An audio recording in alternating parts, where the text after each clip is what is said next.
My next guest was in the East Room as the president announced his choice for Supreme Court. President of the Family Research Council, one of the country's leading evangelical conservatives, Tony Perkins. Tony, great to have you with us. Good evening, Lou. I'm going to just take a wild stab at it.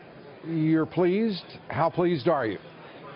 Look, I think this is I'm very pleased. I think the president has done exactly what he said he was going to do on the campaign trail. He was going to find a judge that believes that a judge's role is to interpret the law, not create the law. A strict constructionist that's going to read the letters on the page and not try to find things within the shadows of the Constitution. And that's what I think the writings, the opinions of the judge says, and I think that's what he said here tonight. So I'm very pleased with the president's pick. For Christians, for evangelicals in particular, how important is his nomination for the cases that are moving to the court that are there now? I think it's extremely important, and I think that's why this was one of the top issues that evangelicals looked to when they voted for Donald Trump. This really became a policy election in which people looked at the policies. Top among those policies was how the president was going to pursue judicial nominees. He said he was going to pick pro-life judges that were strict constructionists, and that's what we appear to have in Judge Gorsuch. So I think evangelicals are going to be very pleased. Of course, you never know when you select someone, but all things point to this being a very good pick that Donald Trump has made here tonight. Yeah, I have to say, in terms of his achievement, his education, his potential, and his youth, for crying out loud, I mean, he is the ideal, just absolutely ideal candidate.